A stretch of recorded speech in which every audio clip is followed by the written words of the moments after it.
Okay, so we are live. So first of all, very very happy Independence Day to everybody, and we have a very interesting topic today for on Independence Day. This was very high in demand. We have talked about different things, compensation, salaries. We have talked about startups as well, but people have been asking this that what's the difference between working at different sized companies and which one should people pick? I think generally people have this question. So we will Right. delve a little deeper into this. But before we get into the individual aspect, like where should I go and work? I would love to ask, first of all, your point of view on what is the different tech challenges that different companies are solving. So, for example, some multi-stage startup with a small, 15, 20 people team, maybe seed or maybe Series A raised. What kind Right. of problems is that company solving? And if there's an Right. established MNC, millions of people, thousands of employees, what are the problems that MNC is solving? What are the differences in tech in these two Right. places? Right. So first of all, of course, happy Independence Day, everyone. And your question, Arnav, that so see, of course, even startups do vary a lot. Like often the definition of a startup also get very, different. For example, Zomato as a company, like in people's psyche, it might also still be a startup. But if we see from all the angles, it's a fairly large company. So Zomato is more similar to, maybe a large company like say Amazon than a young startup now, right? That being said, I will maybe first define that when I say startup, what I mean. I would say, let's say a company which is early in their journey, let's say an engineering team of say less than 40 people or so, 40 engineering team of less than 40, 50 people. Uh, and actually say who are building not been building product for too long. Let's say they started building the product, they are in the journey less than say 4 years, right? Right. uh, in these two if we define these two criteria to define a startup, the biggest difference is here that see in a large company, what would happen? Let's say let me try to explain it with an example. Let's say someone joins a company like Google, and let's say you are working in the search team. Now this search feature is probably being built from 1998 when Google started, right? There are Right. probably maybe 4 5,000 or maybe even more people contributing within Google to this feature, right? Right. And it's not that it's gonna be that you will be solving a very fundamental problem now, which is related to, let's say, search itself. But however, that doesn't mean that you will not have interesting things to do. There will be very different kind of challenges which might be related to massive scale. So for example, if you are able to improve the search result time even by 10 millisecond, the Hmm. impact of that is so high. Actually, I think there was some research or some study on that, how much electricity would it save if all the Google search results are speed is improved by 10 seconds, and that's just the electricity saving of Yeah. that might be in many million dollars, right? So in a large company, there is more probability that either you will be solving problems related to very high skill. Like in one way, one might say that it's not really very interesting. I'm doing is that something that takes 110 millisecond. Otherwise, I'll make it work in 100 millisecond. Might be Right. very interesting for some because it will be at a scale of billions of user, or it might not be very exciting for some, right? On the other hand, imagine someone who would have joined Google in 1998 or 2000 or 2002, right? Right. Or let's say there might be, I'm sure that there must be some company with just 10 people, which will be Google like company after 20 years, right? So what would be the work someone doing at that point in time? The work will be very different. Then at that point in time, the work would be that what is going to be the search algorithm, which might give better search results, right? How Right. can we include more sources of data? So generally, see, simple thing is that the quality of work at Google from 1998 to say 2004 versus the quality of work from 2004 to 2010, and then the kind of work from 2010 to 20, these are three are going to be very different. Similarly, even if you join a company now, how you will be working now. Let's say, let me take example of interview bit and Scalar Academy itself. How we would be working in 2015 when we started out versus how we would be working now will be very different, right? So that is what it differentiates. If you enjoy basically building more tools, or let's say building out software from scratch, then most likely, again, I wouldn't say that at large company you can never get that opportunity, but the probability of finding that opportunity is much larger in a smaller startup. Again, most likely you might not see challenges of extremely high scale at very young startup, because right now they're in the process of building something. They will see scale maybe few years down the line once these features go popular, right? Again, if I take example of Zomato, probably back in 2015, or let's say back in 2012, they will not have that high scalability challenge. They were figuring out that what features user want to use, what kind of application people will love, right? Today Right. probably they will be facing a lot of scalability challenges as well, right? So yeah, Right. generally the chances that you will easily find high scale challenges at larger companies.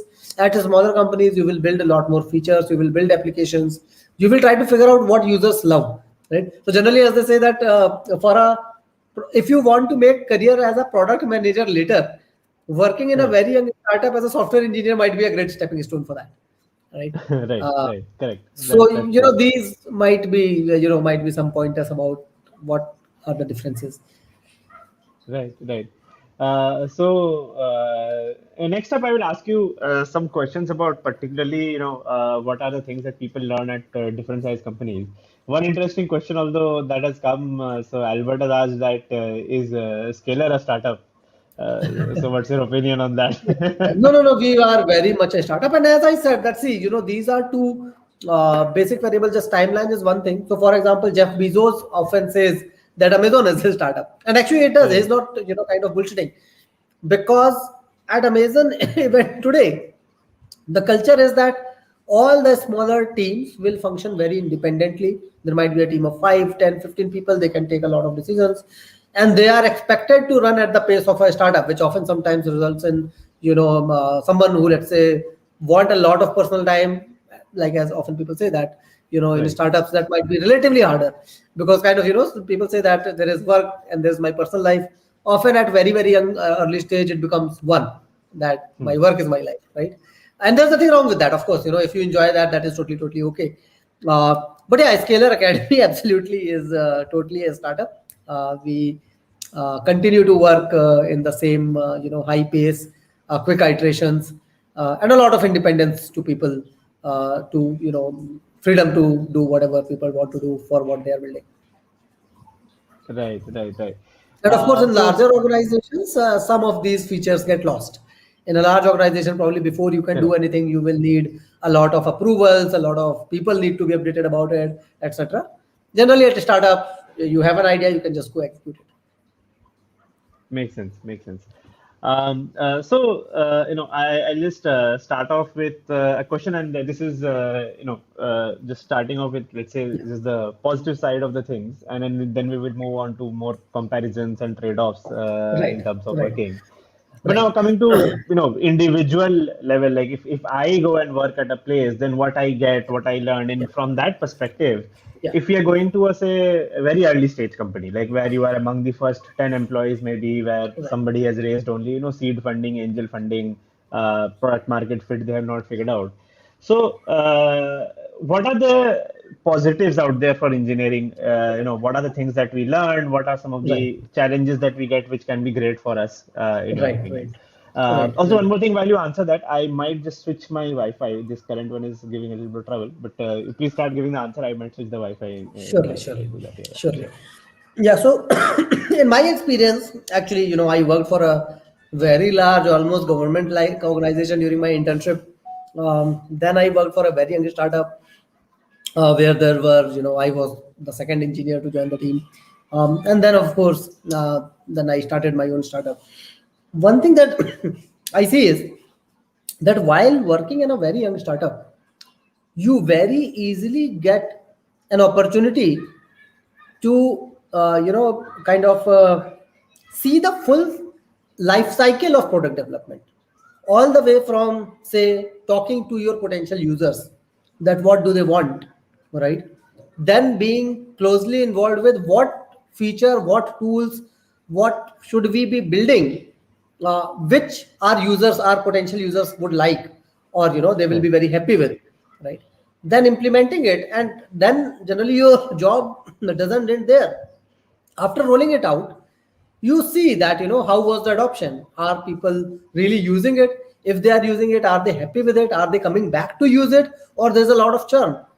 And then the next cycle, that how can we further improve on it? So one fact is, I don't think, I have never come across any founder or anyone who has built some very famous application who said that I suddenly had an idea, I built it, I rolled it out, and it went crazy, it went popular. Never happens. You build, you get feedback from the user, you figure out that what are the things that can be better, how can we make it more engaging, and then you keep iterating. So in a very young startup, you will have an opportunity, even if you are joining, even let's say as a junior engineer, or as an intern, even then you have the opportunity to see this entire life cycle. Now compare with, let's say, a very large MNC, right?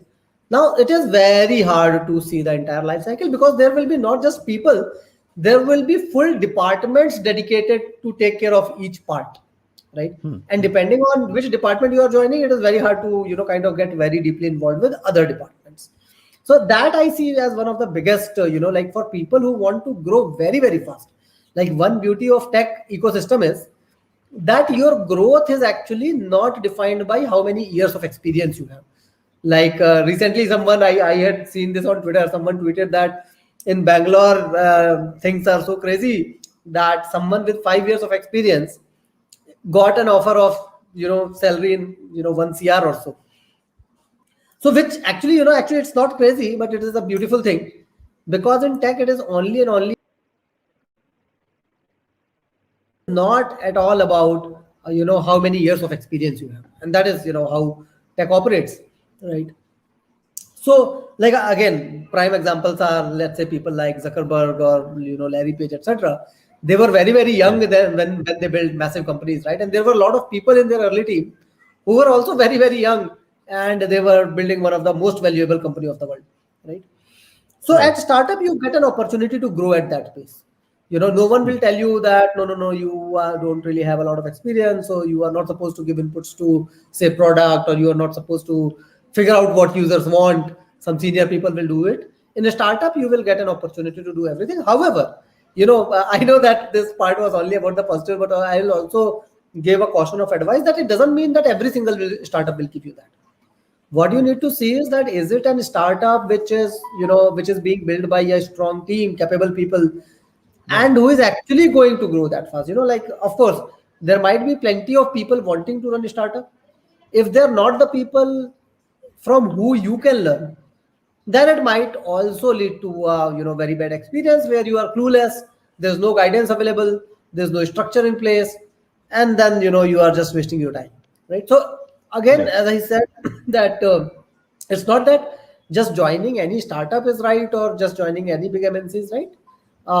Basis your background, your aspirations, your mode of working, and also evaluating at the company level is important. There are exceptionally good startups which might be better than the largest, biggest companies in the world, but at the same time, there might be very bad as ones as well. Actually, there's a follow-up question from Mehul to expand upon this only. How to sort of figure out how to get an Right, idea? Do you have any mental model, any framework right, to right, apply to this? How to find out right. which startup might be stable? Right, right. No, so there is actually, a very solid model. There are some 3, 4 different parameters in at least in my opinion, in their order of priority. And of course, you all can also change basis your individual thought process. But for me, the most important thing are, first the people. That what is Right. the current team, right? Hmm. Are the people you feel are capable, committed, and hardworking? Are they the people who you think you can learn from? Right? If you Right. don't feel that, then that is, generally that is a red flag for me at the very beginning. If it is not a Right. team that you can, look up to, that you feel, see, we are all average of 5 people that we spend time with, and wherever Correct. we work, we are going to spend the maximum amount of time with those people, right? So if you feel they are much better than you, there are areas, and of course, the area doesn't mean necessarily tech. You might be good at tech, and these people at the young startup you are joining, they might be really great at something else. They might be great at product, they might be great at user experience, they might be great at, let's say, sales, marketing, anything at all. But it is very important for you to have this confidence that people, the team of this young startup is very solid. You should always evaluate on that. The second one is that what are they working on? While I didn't keep that at first, it might be surprising for many that at startup mein, the idea is the most important thing, but you are saying that is the second priority. So see, of course, idea is important. Like more than the idea, what problem is the company solving? Do you think it's an important problem? It's something which really matters, right? If this problem is solved, a lot of people will benefit from it. Are you able to build that belief, right? Because why I say that exactly what product, what feature is being built, particularly if it's a very early stage startup, if it's a very solid, problem statement that they are trying to solve, and it is a team with high execution capability, sooner or later they will be able to figure out. Their current solution might not be the best, but they will be able to, kind of figure that out, right? But if you feel that the domain itself is not making sense, so for example, again, it is important for your long-term commitment to the company as well. Let's say crypto might be very hot field, right? And there is a team, a very capable team, which is working in the domain of crypto. Now, if you deep down feel that, yes, I believe that crypto is going to revolutionize how things work, then it absolutely makes sense to join them. On the other hand, let's say despite all your conversations with them, you asking them, tell me about the product, you are not able to build this conviction. You don't feel that crypto, you strongly feel that crypto is just a hype and it doesn't really have value. Then probably it wouldn't make sense for you to join that company, because if your heart is not there, what's the point of being there, right? Right. So that would be my second parameter, that the domain is that exciting for you along with the team. Third would be, I guess, of course, that I would never advise that someone should just leave like there is an opportunity cost. So see, as an engineer, as a developer, or as any contributor, there's an opportunity cost associated with your time as well, right? If you were to join this company, you will not be doing something else that you would do otherwise, right? So what is the opportunity cost, right? And opportunity cost and reward should kind of have a balance. So let's say if there is a company which says that, why don't you join our company? It's a great product, it's a great team, but you should take 80% pay cut, and there is no ESOP for you either. Again, doesn't make sense, right? So there should be some, opportunity cost, relatable or, kind of rationalized opportunity cost, associated with your rewards as well. I think these are the most important one. Actually, given, this is a very, very common question that I keep getting from a lot of, students of Scalar Academy as well. They have offer from, so I have also kind of created, I'm not sure. Is there some way, Arnav, where we can post a link? I have sent this to you. This is an Excel that I had created. This is an Excel that I had created. This is public Excel, then I can. This is public Excel. Yeah. This is a public Excel. I'll share that in the actually comments only. So people who are watching this from YouTube, just shared that link in the chat. I just shared it. It's available. So basically, you can use this framework. On one column, you can put all the various parameters that, make a copy of this, put various parameters, and on the first row, you can put, all the different companies you are trying to compare, give the weightages, and it will give you a kind of weighted cumulative score for each company. And basis that you might be able to make a more objective choice that which one looks better for you. And this is going to be personalized. This will look different for everyone, right? So this framework might help. This is really nice, actually. I mean, I just opened it. I'm seeing it myself as well. This is super helpful. So sometime back, I had seen somebody who had made that list that, because everybody is going remote. So some people are deciding to move to some smaller cities because Delhi and Bangalore is a little bit pollution. So they made a similar Excel sheet, like, availability to, buying gadgets, marketplaces, and, mobility, public transport, like that. They made a sheet, and it's easier to pick which city to go to. Right, So this is right, also a very nice treat. I think it's right, really, really fantastic. right. So I think No, given definitely this it's is a completed. question that I get bombarded with almost every day, so I Right. get with this framework that fill it up, give it to me, then I will be able to make Correct. a more objective advice. Correct. No, no, this is actually helpful. Yeah. Next, I would like to, sort of progress on that same direction we were asking. So I was asking about very early stage startups. But if we go to, when we talk about startup versus MNC, sometimes in that discussion, people forget that this sweet spot of like there are great number of companies doing great work where, the team is maybe 150 kind Yeah. of tech team, Yeah. and they're also Yeah. working with millions of users, probably not hundreds of Right. millions, but Right. millions of users definitely.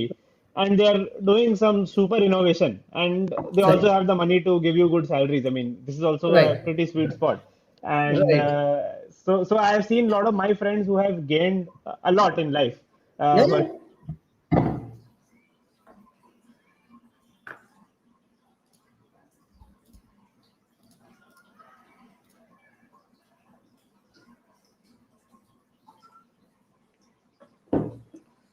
Uh, looks like we lost Arnav.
hey, I think your mic is mute. Abhimanyu, I think your mic is on mute, it seems. So sorry. So sorry. Okay. Okay. Yeah.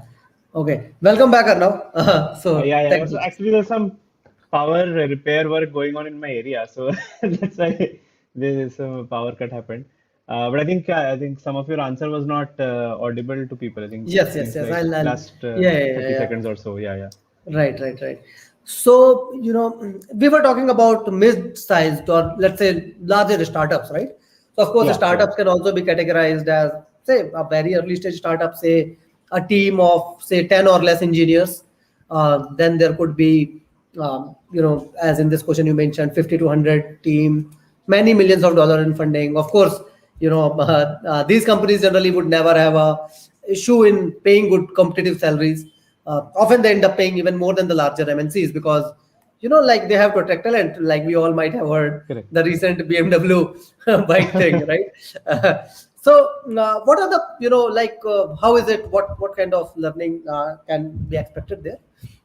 There are two, like in my experience, because I when like for example I at during my work at Fab, and when let's say often we talk about Anshuman's experience working at Facebook, we both joined the companies when they were very very small. and then we worked through them when they became. And I think Arnav, your journey was also similar. When you joined Zomato, it was not that Correct. big, Yeah, it was and it then was it going grew through to that be growth. Yeah. much bigger, right? During this My stage, the company also grows very fast.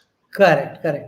So which is, and generally what happens now that when a company is growing a lot, the people who are involved in making sure that the company grows also grow at the same speed, right? Yes. So like for example, actually, as they say that a company will only grow if people in the company grow, and vice versa, that if a Right. company is growing very fast, then the people there are bound to grow that fast, right?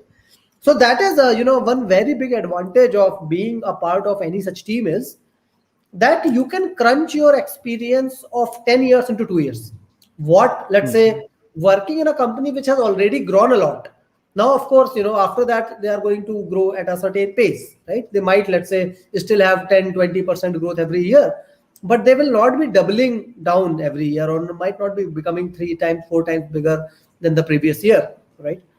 What that Right. leads to is that in that short period of time, so for example, a team of say 20 engineers, they might not have any processes, they might not have, let's say, proper code reviews process in place, they might not have CI/CD implementation, they might not have, let's say, security implementations, etc., right? Now if you are at that time when the company need to make sure that all those things are in place, then you get an opportunity to learn in depth that how each of these systems are implemented, how these choices are made, etc. Versus, let's say, you join a company where all these things are already in place, then you Right. will be only a user of everything which is set up, right? Now let's say a particular continuous integration or continuous deployment process is set up. Now you will Hmm. not have an opportunity to understand that which platform, which framework is best for that, what are the events, flow, etc. should be designed. Then at joining a company at that pace. So for example, if you join a really big company where all these things are already in place, then you can only use them. You will not know that what was the rationale behind setting up this process, or Hmm. like what choices were made while setting up these processes, right? So Right. Right. it is actually an exceptional great opportunity to join a company which is in this exponential growth phase. Too early, to be very honest, the risk is much higher. There is not going to be no Right. process, and there's a risk that maybe just for a 6 month, 1 year, you try building out different things and things do not work out. Fine, that happens. There's nothing wrong with that, right? But joining a growth stage company, particularly as an engineer, might give you an accelerated career growth. So often you will see, actually, I will maybe not take the name of the companies in this example, but one of the five biggest companies, I had two friends of mine from the college days. One person joined this largest company right out of college, and he still works today, actually, there Right. itself, right? After 10 years, for 10 years, he has been working there. Another friend of mine joined a very young startup, worked there for 2 years. After that, he joined a very high growth startup, worked there for 2 years. And after that, he joined the same company, one of these five biggest companies. Now, the Right. second friend of mine, he joined the he joined at a position which was two level ahead of my first friend.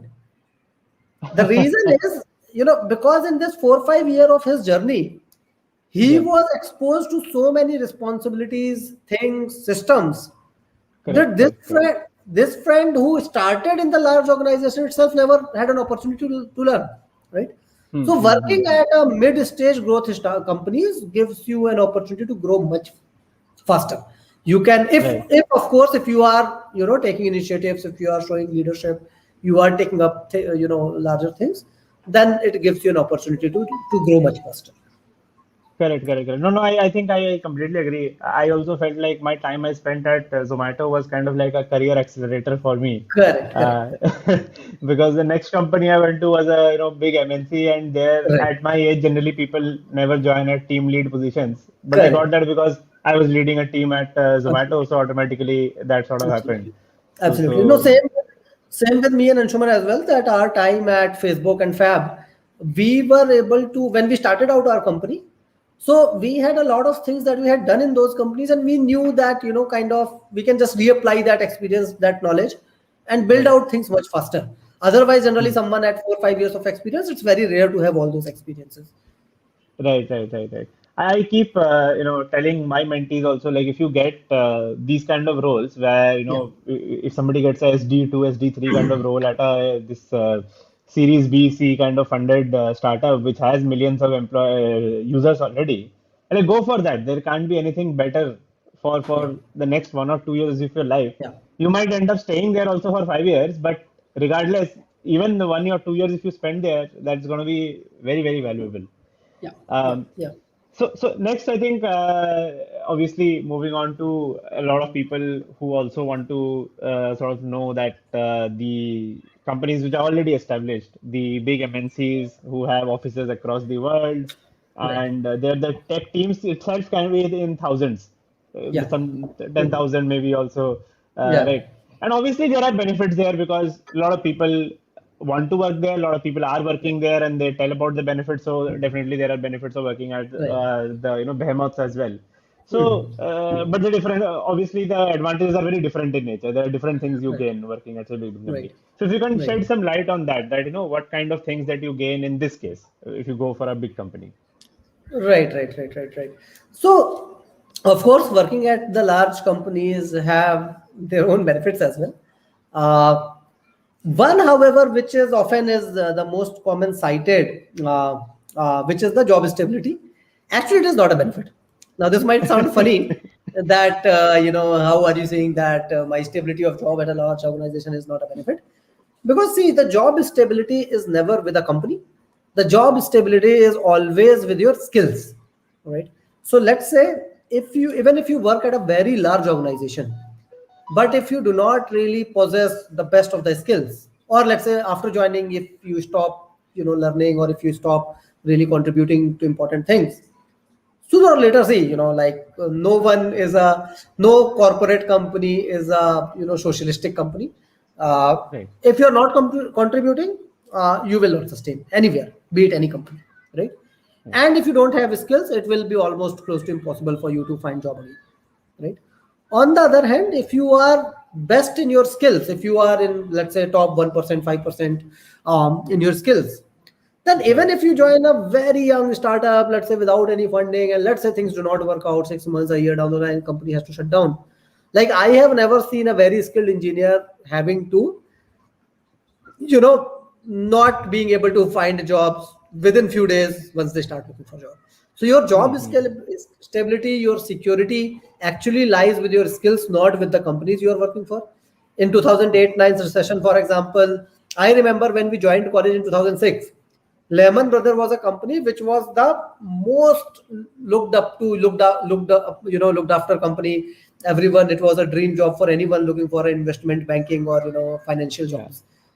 What And say Goldman Sachs is today? the That Goldman, yeah, is probably it. what Goldman Sachs is today. Lehman Brothers Yeah. was, like, many of you might not, those who are younger ones might not even have heard name of this company now, Lehman Brothers, right? The non Lehman Brothers got shut down in 2008, 2009, right? Yeah. Everyone lost their jobs. Some of my friends who had offers from Lehman Brothers, like, the company doesn't exist suddenly, right? So, as I mentioned, that do not think that a large company gives more job stability versus not. However, another benefit which does exist, Right. which is generally, see, in a larger company, generally there will be more processes already set. So see, in a startup, what would happen? Let's say, for example, Arnav, when you would have joined Scalar, it would have Yes. been that fine. You have your laptop, check out the code, start coding, right? That's all. Uh, Yeah. uh, and this might be, or let's say, in a young organization, probably there will not be a lot of processes that you might have to just do a lot of things on your own. Right. When you join a large company, a large MNC, then of course, because they have existed for so many years, there will be a very precise process set for everything. There's a Right. very clear step what to do in this stage next, right? Often a pattern is again not a global thing, but if you are someone for who job is just a mean of earning, and then you have your actual passion or your hobbies outside of what you do at job, right? In that case, generally at larger companies, probably it's more of that, even if you just spend 7-8 hours at work and you deliver what you are asked to, that will be more than enough, right? uh, Right. so if you think that, for example, as an engineer, as a techie, if you are someone who thinks that, yeah, I write code just to earn, and I want to have as much free time as much possible outside of my job to enjoy my life. Then Yeah, and again, there's a nothing large. wrong in that as well. Some Exactly. people There's can think absolutely that. nothing wrong with that. Yes, yes, yes. There's absolutely nothing wrong with that. It's totally okay to say that, writing code is not my passion, it's not my hobby, but I'm a software engineer, I'm good at it, I do it for a living. That's totally Right. okay. And if that is you, then probably also working for a large company might work out better, because see, again, there are 10,000 engineers in that company. Nothing is dependent on you. If you are Right. off work after 5 p.m., the company is not shutting down because you are not available after 5 p.m., right? Right. However, in a smaller company, of course, this luxury doesn't exist. So generally smaller, and of course, again, there are pros and cons of this as well, right? In a younger organization where you might be single-handedly responsible for something important of the company, then probably this 10 to 5 thing doesn't exist. If something, let's say, if you build a service which, let's say, processes the payments of the company, let's say you are working for an e-commerce company, and if that service is down, you will have to take care of it. Otherwise the business is going down, right? Because you Right. are the only one who built it, you are the only one who is managing that, right? So this is actually one good benefit of a large company as well. Now some more of signaling based benefits as well, that the company brand thing that people talk about, Right. although it also works positively and negatively both. I may narrate this funny incident. Again, I will not take name. So one of the founder of one of largest $5 billion company now, I was speaking to a year back. He advised that, yeah, the philosophy I follow, that I try to avoid hiring anyone who has always only worked in large companies. And I said, Right. why, yaar? Right. Why are you saying so? He said, yeah, see, like in a startup, there is more, one has to be scrappy, there is more hustle, things Right. will not be defined. You just have to figure your way out. And Right. someone who has Right. always worked in a very, structured environment, they generally are never not able to survive, right? Right. Right. So, like this, I may kind of relate with, let's say, the people in the decorative army of Queen Victoria.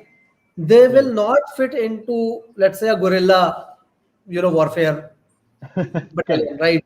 They cannot Correct. survive there because they are only used to being decorative and just doing the a kind of well organized parade. They cannot really survive in a jungle warfare situation, right?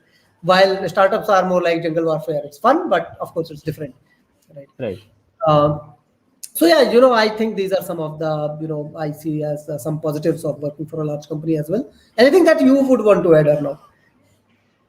So I think one positive that can happen is this finding mentors and networking can Yes, sometimes yes, yes, happen, and absolutely, especially if absolutely, it's huge, very huge, like the Googles and the Amazons. right, right, There, what happens is like their internal social media also has 100,000 people. correct, correct, correct, correct. So No, so so so for that is a example, bad. yeah, yeah, very good point. Actually, I know at least about Google that their internal, they have a very great internal mentoring system in place, right?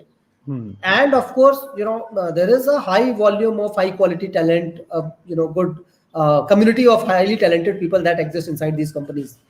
So the access to a large network of very talented people that you get at large organizations is something which is very good. At a smaller company, of course, it's a smaller team. So while it is possible that you might still find a great mentor at a startup as well, but it is much easier to find them in a large company. Right, right, right. So, by the way, if people who are watching it, I mean, we have not yet made a very public and big launch, and that will eventually happen. But if you are in a smaller size company, you're looking for a place to get good network and mentoring, you can go to Scalar.com homepage, and you will find a new initiative that has just started. So it's called Scalar Forever. It's the landing page is there right now. We are going to get started it in a bigger way very soon. So that's there to actually, because we heard this from a lot of people, Right. actually CTOs from mid-sized company who said that one thing we lose out on versus Yeah. the bigger companies is that this network does not exist, this mentoring Yeah. sometimes does not exist. So Yeah. that came to my mind, I think. So that's Actually, definitely, I think, very good. one great thing while on that point, now I think would be great to share the link, and maybe Yeah, I'll do that. everyone who is kind of have joined us today. If many of you, I'm sure many of you might be on our Discord server as well. So any suggestions, inputs, because right now, of course, we are in the process of designing the program. So Right. any input suggestions you guys might have, that what additional things you look for as an engineer for the growth in your career, do share the inputs with either me or Arnav on Discord. We will love to kind of incorporate them as well. Yeah, yeah, yeah.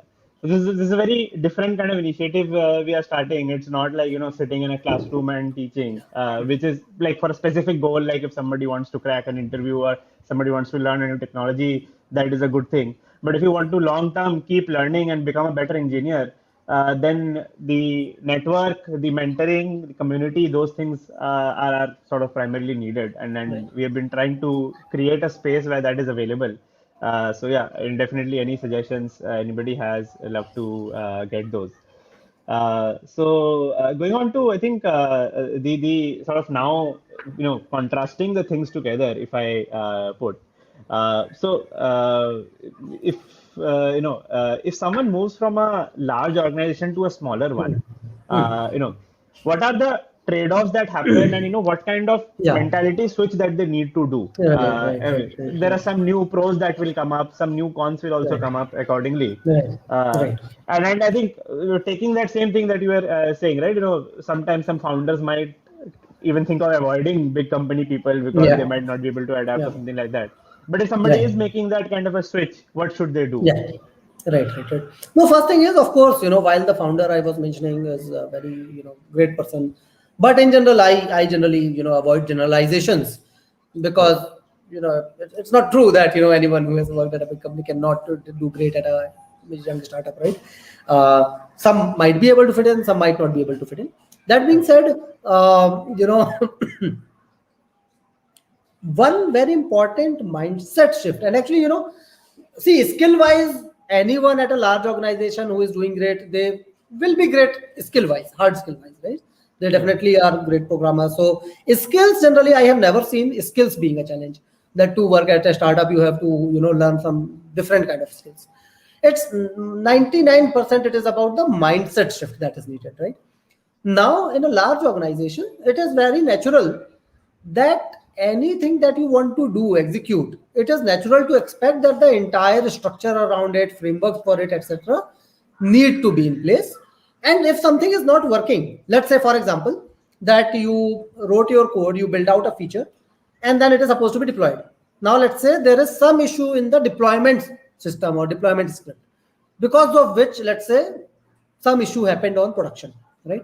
Now in a large organization, obvious expectation is, yeah, there is a team, there is a DevOps team, it is their job to make sure that it keeps working correctly. And if I have built my code, I don't care, they should fix it, right? However, this mindset generally never works in a startup environment. In a startup environment, it is possible that there is no DevOps team at all, right? Right. Or let's say, even if there's a DevOps team, the mindset that is expected. So let's say I, as an engineer, I can actually narrate an example from my experience. So this was back in 2013 or so, 12 or 13. Someone kind of built out a feature, and it was supposed to be deployed. After it getting deployed, it was deployed on test environment, staging environment first. It worked fine, and then it was deployed on the production. After we getting deployed on production, there were issues. Many services started going down. Features were not working properly on the platform. And then when they started digging out, they got to realize that there is nothing wrong with the code that got deployed, but there was some issue in the deployment process, right? Now this Mm-hmm. person, he had recently joined from, again, I will not take the name, but one of the five largest companies in the world, five largest tech companies in the world. And this person said, yeah, ठीक है, then, the DevOps people will look into it. What do? I will go home, right? Now, right now, and while me, I remember the CTO of the company back then, we were sitting out that, ठीक है, if it is issue in the deployment, let's get it fixed as quickly as possible. DevOps Right. people are still looking into it, but let's sit with them, get it Right. fixed, right? Correct. So in a startup, generally these boundaries do not exist. On the Right. other hand, in a larger organization, actually other way around might happen. That let's say if the development team goes and tells DevOps folks that tell me what went wrong, I will help you fix it, they might take it offensively. That dude, this is our job, let us do it. Why are you meddling into our thing? We will fix it. Yeah. Right? So this is something that happens at the large organization, and this mindset shift of Right. contained ownership versus end-to-end ownership. In a startup, a mindset of end-to-end ownership is very, very important. I think that is one of the biggest switch that is generally needed. That you have to figure out the solution. You have to make sure that things are working.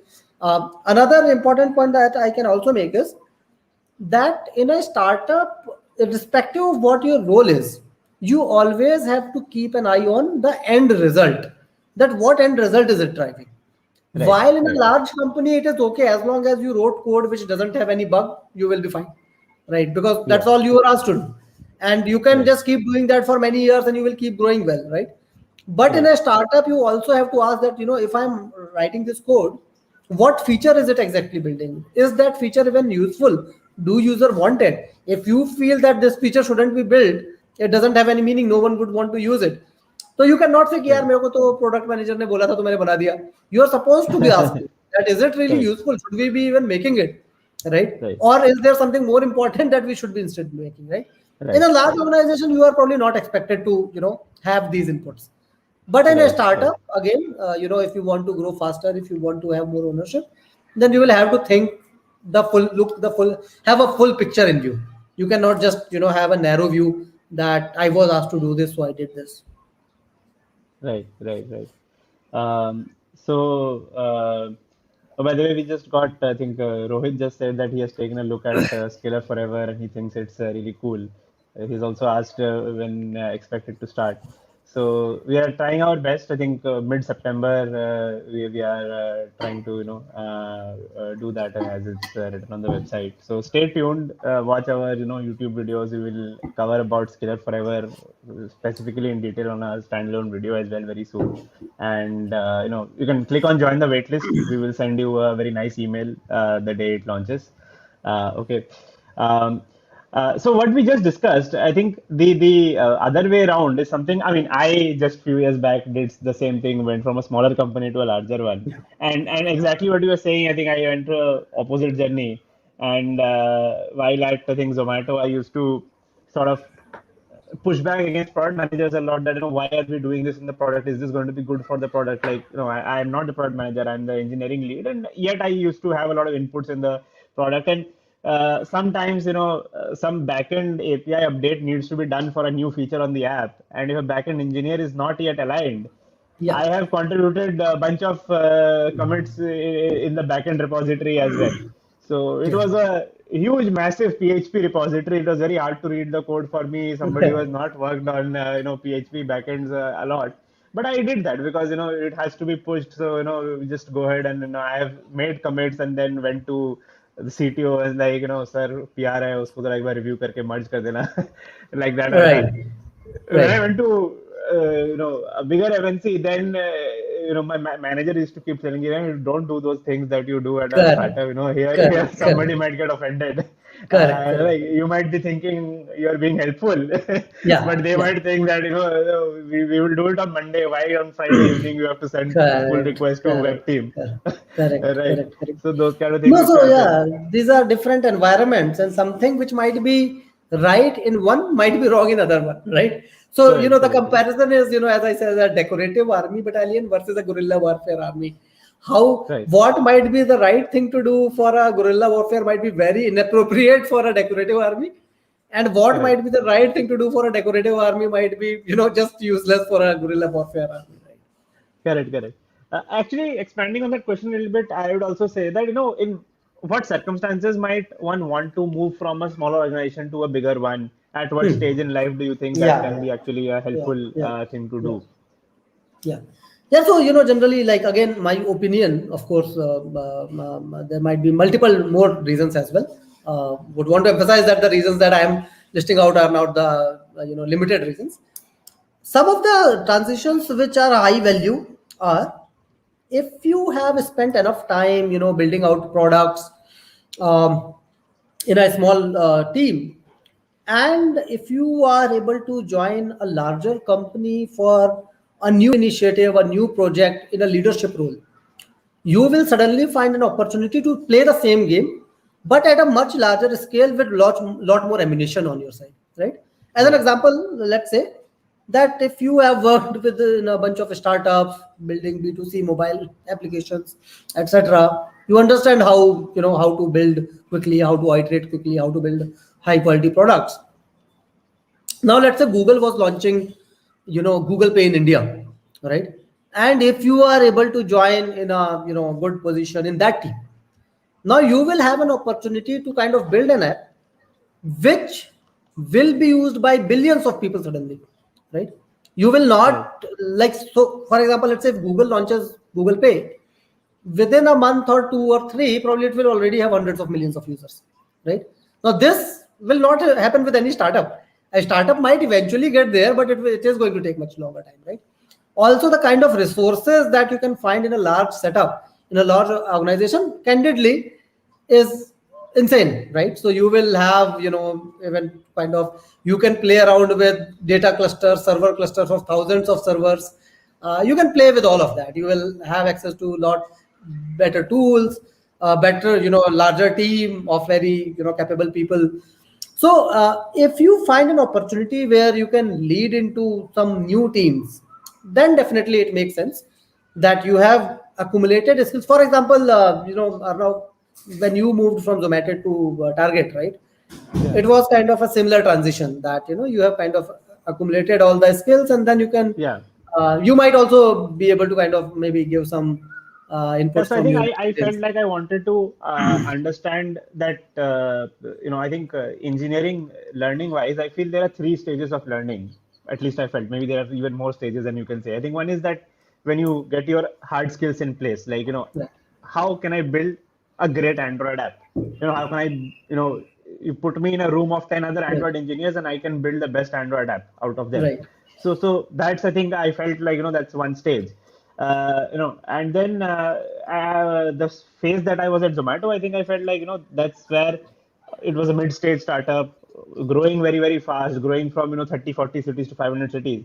So how can I make an Android app work best with millions of users? How can it deal with so many types of devices? So the scale of users, how can my product, sort of adapt to that? I think that was right, another sort of learning. So there, I think right, the user base of the product is growing, and that is right, the scaling that's happening. And then right, I think there is another scaling which happens is that now instead of 10 people working on the app, there are 200 people working on the app. right, So how do you architect the code base so that it can map to that organization structure as well? Because there might be three teams in different countries, different time right, zones. So it's not like, you want to do a code review. You can pull up a chair and sit beside the next person and say that, अच्छा चलो देखते हैं pair programming कर लेते हैं. Sometimes you have to document your code in a such a way that maybe 6 hours later when you are sleeping, some other person is reviewing your code. In that cycle also it can work. So I think to me it felt like, okay, scaling the product, I figured that okay, I have sort of conquered some parts of it. But how do you work in a big organization? How do you work when the organization structure itself is 10,000 engineers? correct, What are the challenges there? So that I felt was a phase of learning I had never had, and I right, got that when I worked at a big MNC right, in that sense. right, right. So going ahead, I think I have seen a lot of people go from big companies to small, small to big, and Hmm. different people have different opinions. But also, what do you think? Personal opinion. That should people start their career in small organizations, then look at bigger organizations later, or do the other way Right, around? Start it in a bigger organization, right, come to smaller. What can be the advantages of right. either way of going about in the career? Right, right, right, right. Yeah, so again, it's very hard to say that big versus small. However, one thing that I can say is that when you are very early in your career, you definitely want to be at a place where you can learn a lot from others, right? Often Hmm. there is this, Dunning-Kruger curve that exists that, that time, sometimes we feel that we know a lot, but in reality we don't, right? And unless you get into, so one bad thing that happens, I will tell about Right. what should not happen with anyone, is that something, But because you have never seen the big world of tech, you feel that you know a lot, and you join a place, you end up working at a company where all there also you know more than everyone else. So you will Right. always remain stuck at that, false belief of knowing a lot while you don't really know a lot, right? Right. So I have seen, that bad journey happening to some of the people, where then once they get stuck at that place, even after 3, 4, 5, 7 years of experience, they will remain stuck there. That they don't know much, but they are stuck in believing that I know a lot, right? So in your first career, you should optimize for going for a place where after going you feel like stupid. You feel that, like, yeah, I don't know anything, right? Right. Now that can be achieved at a big organization, or that can be achieved at a small organization. The worst Right. thing that can happen to you is that as your first job, you enter a company and in the first 3 months you continuously are feeling, yeah, I am exceptionally talented and I am telling everyone else what to do. Right. If that is happening with you, know that you are at a wrong place. Generally, most of the people who have in the long term have been able to do exceptional things in their career, 99% of them will have a story that how in the first 3 to 6 months of their career they were that, yeah, dude, I got to realize that I don't know anything. There's so much to learn, and like, I'm having to burn the extra midnight oil to actually cope up with that. That can happen at a small company as well, that can happen in a large organization as well, and either of it might not exist at either place, right? So as Right. I said that, it's much more important in the earlier career to be surrounded by the people who can tell you, who from not just tell you, but you can get to know that what are the missing pieces in your learning, in your knowledge, and who can also guide you on that path, right? Right. Because the more you learn in the three steps of learning, Arnav, that you talked about, the Yeah. Yeah. first step, generally in my experience, what I have seen is that the first step happens early in the career, right? Yes. Of course, that doesn't mean that it ever gets too late. It doesn't mean that if it has not happened, it can never happen. But Right. the sooner you can do it, the more you can grow, right? You will have more Right. time to Right. kind of apply them.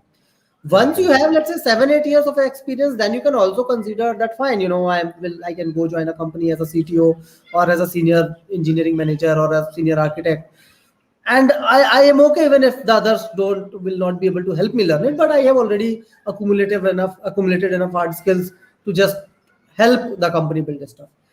But doing that too early in the career generally doesn't lead to good results. So look for, that learning opportunities, and generally, generally that is, again, it's not an absolute thing, but the probability of finding, great learning opportunities will be lesser if it is a very, very small company. Let's say if it's a company with just 2, 3, 5 engineers, Right. then most likely, it is harder to kind of get a lot of learning, and there is more risk that you might become the god there, right? Right. I think. And that is a bad state. That's a bad state. You being a god when you are just out of college is not a good state for you, because then you will remain stuck there, right? You will not Yeah. Yeah. grow. I think Pragi uh, has sent a very nice message here. Never be the yeah. smartest person in the Yeah, room. exactly, exactly. So yeah, just avoid being the smartest person in the room, particularly in the early stage. Once you have 8, 10 years of experience, you have seen the world, you know that what you really are, then fine. For some time, you can be the smartest person in the room, but not too early in the career. Right, right, right.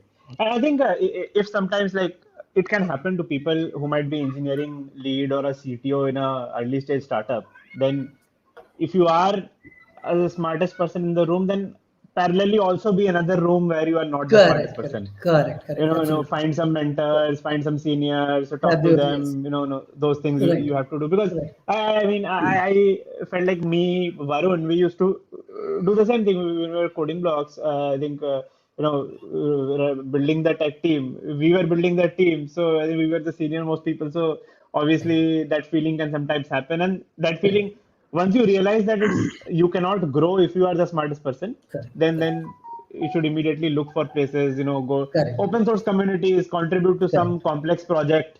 That correct, time you get to meet some people. I think that kept, I think, my head firmly on my shoulder was right. contributing to open source projects. And there were some, big 30 years experienced people. And that Correct. always kept me humble that, okay, my small company, I'm running their tech, I'm running, I Right. am the smartest person there, but then there are very big people building very big stuff. So always things to, Correct. sort of learn Correct. from them. That's Correct. definitely there. Absolutely. No, Uh, open source community is a great way to kind of, network and learn from exceptional people across the world. So yeah, right, definitely. right. So, some interesting question. We also have had some. I was just picking some up.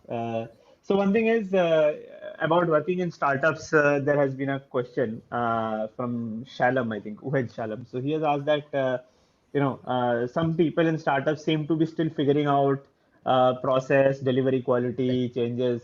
So, he's asking whether it's a good thing or whether it's a bad thing that Right. people are still figuring these things out at startups. Right. Right.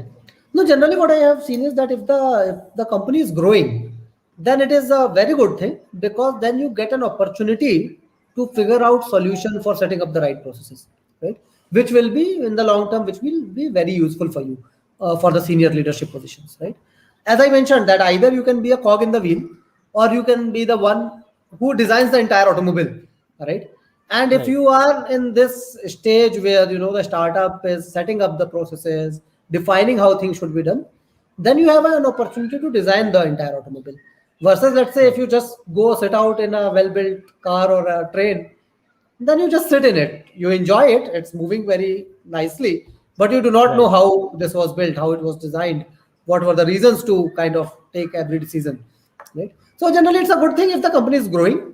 Of course, there could be a downside as well. That, let's say, the company is never able to figure out the right processes or the right opportunities, and they crash in some time and they do not even exist. So, like, if you see that happening, then probably it's not a good thing. Right, right, right. It needs to be a learning opportunity Correct. rather than something being always broken. But if people are Correct. learning that thing, you can always treat that as a learning opportunity. Uh, so that's definitely it. One old question that was there, I think it was not exactly about this particular topic, but it's an interesting question. So I just thought I will pick it up definitely at the end. So Jagdish had asked that he has 12 years in a service-based company as a QA. He has been working, and he's asking, will it be a wise idea to switch to product development in FANG companies?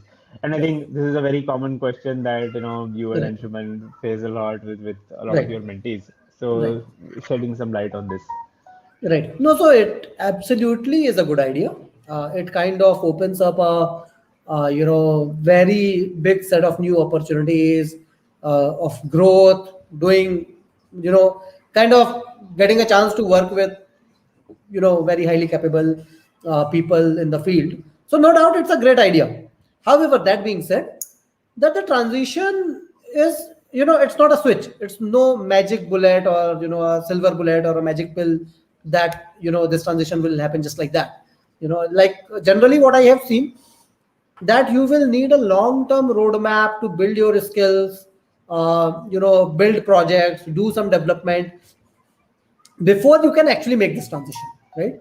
Which is Right, easily going to be a roadmap of 9 months to 2 years, with right, consistency and consistent hard work, right? But that being said, that while this might sound a lot, here I will have to work hard for 2 years, then this will happen. Uh, right, but another thing is that the kind of this is an orbit shifting change in career. It's not an right, incremental change. It's not like that. Like, okay, I'll do this and I'll get another job with, say, 20%, 30%, 50% hike. This transition is an orbit shifting transition, right? right, So, even if with hard work of 1 or 2 years, if someone is able to achieve that, that is totally, totally worth it, right? But again, right, as I said, that it will take good amount of hard work to do this transition. And why I say this is orbit shifting, parameters being that, as I said, that an entirely different environment of working, culture of working, exceptionally high impact of your work, compensation, etc., are also, to be very candid, are uncomparable. Like, if I compare with a typical service based company with the kind of salaries a large fang kind of organization or a large good startup might be paying, often they are like 5x 10x salary. So it's totally worth doing, but and totally the right direction to work in. But one right. should know that it will take a substantial amount of hard work to make this transition. Correct, correct, correct. Uh, So we are already crossed 1 hour, but one last question I will take up. So I think Soumya had asked this, and is it again? I think going down into a little bit of specifics, similar question we had already broadly we had answered. So sweet spot for high growth startup. Should we focus exactly on this fact that Hmm. post angel funding before Series Yeah, B, yeah, or there are other factors? yeah, What do you think yeah, about yeah, it? yeah. No, so first thing is that see, investment is not at all a criteria to join or not join a company, right? Right. So, for example, there is a company called Zerodha, right? Zerodha is Yeah. probably one of the best startups in India. They have never raised any funding. They never Right. even raised, angel funding or any series funding, right? But it is probably one of the best startups to work for in India. Most, like great tech team, great culture, like no reason why you shouldn't. On the Right. other hand, there might also be companies which might have raised a lot of funding, but might have very bad culture, might really not have exciting tech work, and might even implode and shut down. Funding is in no way measure of success, not at all. Like Hmm. maybe how I actually look at funding is, it's similar to how much it's similar to loan, right? You have taken money from somewhere, while it is not exactly like loan, but essentially it's like how much, like I have taken money from somewhere to build a business. That Right. doesn't show, like, of course, I have name calling. I don't really like name calling, but let's say Vijay Mallya. He took a lot of loan. Like, does that mean that his company suddenly became the best company to work for? Absolutely not. Right. Right. So do not look at funding, as I mentioned, that you should look at, like the team, which Right. domain they are working in. Is it a domain that you think is interesting to work in, and there's a lot of good impact that can be created in the domain? Do you think, and again, the stage of the startup, in the sense that are they right now just stealth mode, just trying to build the product, they have not even launched it, is it pre-launch, or is it that the product has been launched and it is growing very fast, or is it in a stage where it has grown quite a bit and now they are trying to, so generally, like, all the stages are good. Generally, if you are more of a tinkerer who loves doing experiment, building things out, then the early stage is more suitable for you. If you are a more, kind of, if you want to see scale, etc., then the growth phase is good. And if you kind of want, large company like environment, then probably, the stage probably that Zomato probably have hit now is Yeah. good for you, right? But Right. funding is not at all a criteria. You shouldn't be looking at funding to decide whether to join a company or not. Right. I think moreover, you can look at it that you are not having to do significant sacrifice on cash component. I think you can look at those kind of parameters that Right, right, you are getting good bit of ESOPs, but you're also not having to sacrifice maybe 50% of your right, market right, rate. You're right, sacrificing only 20% of market rate, right, maybe less right, than that. And right, and right. uh, and and there are good tech leads or VP engineering kind of good people are there in the team who can help you Correct, learn. I think those things correct, can be a good correct, criteria. I correct, would feel, yeah. correct, Yeah. correct. So I think we had a great discussion, and I think a lot of good questions came up. Some more have also come in. I think you people can definitely add some of these questions to the comments. Whenever there are, we definitely write down answers to comments wherever Hmm. there are on our videos. We will do that, Hmm. and we have got some good ideas also for next session. Somebody asked that how to pick up some open source project or side projects, how to do. Somebody else said how to pick that up. So that's probably next idea for videos. So Yeah. definitely great. I think a lot of people watch this video all through. So thank you so much everybody for turning up. A few things, like I said, if you would like to, be part of the, community, discuss about projects, discuss about topics like this as well, then there is, I'll just writing the link there. So discord.gg/scalar. You can come up to our Discord community, which is inching towards 60,000 now. Just a few weeks back, we crossed to 50,000. It's a very strong community, a lot of great stuff happening. Another thing, I think midway in the video, I was just talking about. So we are starting a new community plus mentoring based initiatives called Scalar Forever. So scalar.com/forever. You can check this out. Right now, you can add yourself to the waitlist. We are starting off with the program very soon, sometime in the middle of September. And when that happens, you'd get to know about that. And of course, please, like and share this video, subscribe to our channel. And if you love this kind of content, we will keep talking about more such topics like this. So, thank you, Abhimanyu. I think great topic, and we sort of covered it from a lot of angles. Right. Hopefully, would be very helpful to everybody trying to do the decision. I think I will end with only this note that neither big company nor small company are bad decisions. You have to figure out what stage in life you are, what you want out of the next few years, and based on that, take your pick. So that would be it. Have very, very happy Independence Day to all of you, and bye, everybody. Awesome. Thank you so much. Bye bye.